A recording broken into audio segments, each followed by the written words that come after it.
था कृषि road map लागू होना है और इसके लिए बड़े पैमाने पर तैयारी भी चल रही है, लेकिन 1 अप्रैल से ये कृषि रोड मैप मूर्त रूप में आ जाना चाहिए था, लेकिन अभी तक कुछ तस्वीर साफ नहीं हो पाई है। हमारे साथ बिहार सरकार के कृषि मंत्री है कुमार सर्वजीत, उनसे जान लेते हैं। सर, कब तक आप लोग बड़े जोर शोर से तैयारी में लगे हुए थे, कब तक ये सामने आ जाएगा?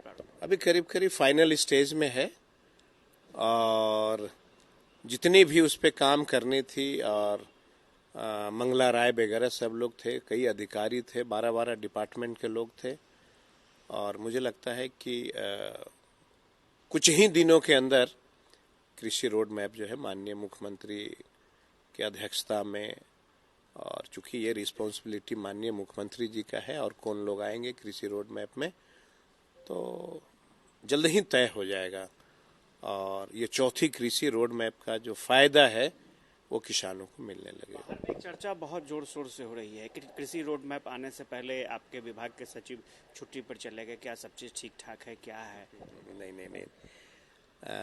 हमारे जो प्रधान सचिव हैं वो बहुत ही ऑनेस्ट आदमी हैं और पारिवारिक मामला है उनका, थोड़ी तबीयत खराब थी और बच्चे उनके +2 का एग्जाम दिया है, एडमिशन को लेकर के वो जो है छुट्टियां लिया है और इस तरह की कोई बात न है न होगी कभी भी भविष्य में।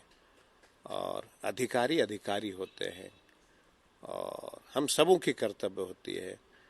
दोनों व्यक्ति जनहित की बात करने वाले लोग हैं, जो जनप्रतिनिधि और अधिकारी दोनों जनहित की बात करते हैं और बहुत ही ऑनेस्ट आदमी है और इस तरह का उनके बारे में खास करके सवाल पूछना उचित नहीं होगा। अच्छा, एक चीज और है, आपने देखा होगा कि विधानसभा में आरजेडी के ही विधायक हैं रामानुज प्रसाद, उन्होंने ये सवाल लाया कि चौथा कृषि रोड मैप आ रहा है, इससे पहले 3 कृषि रोड मैप थे, उनकी क्या स्थिति थी, कई तरह के सवाल हैं। तो सर्वजीत जी, क्या लगता है जो पीछे कई तरह के सवाल थे, इससे पहले भी पूर्व कृषि मंत्री ने सवाल उठाए थे, सब चीज ठीक ठाक रहे? देखिए, मैंने सदन में ये जवाब भी दिया था कि वही किसान 100 एकड़ जमीन बंजर हुआ करता था, आज शहर से 90% किसान वापस गांव गए हैं और कृषि विभाग से फायदा लेकर के और खेती शुरू किए।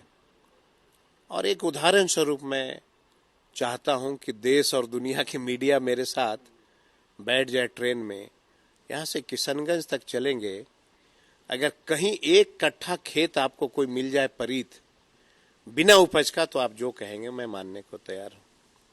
ये दर्शाता है कि कितनी तरक्की हुई है।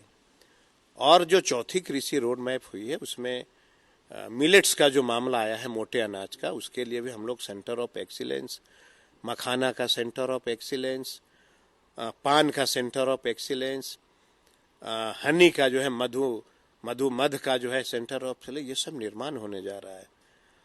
तो ये तय मानिए कि जो आने वाला समय है, जो हमारे पूर्वज जो किया करते थे, मड़ुआ है, जौ है, मूंग है, चना है, ये सब लोगों ने छोड़ दिया था, उसको हम लोग अभी प्राथमिकता दे रहे हैं।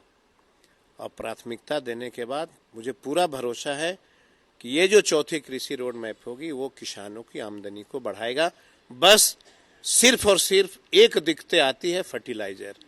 सही समय पे अगर फर्टिलाइजर का हम लोगों को मिल जाए तो हमारा बिहार का किसान और तरक्की करेगा। एक और परंपरा रही है कि जब भी कृषि रोड मैप आता है तो राष्ट्रपति महामहिम खुद आते हैं और वो करते हैं, तो क्या इस बार भी कुछ? ये माननीय मुख्यमंत्री की जिम्मेवारी है, वो किनको बुलाते हैं, चूंकि मुखिया तो वही है ना, सर्वोपरि वही हैं, तो वो जो निर्णय लेंगे वो स्वागत योग्य होगा और हमेशा से उनका निर्णय जो है वो बिहार हित के लिए ही रहता है।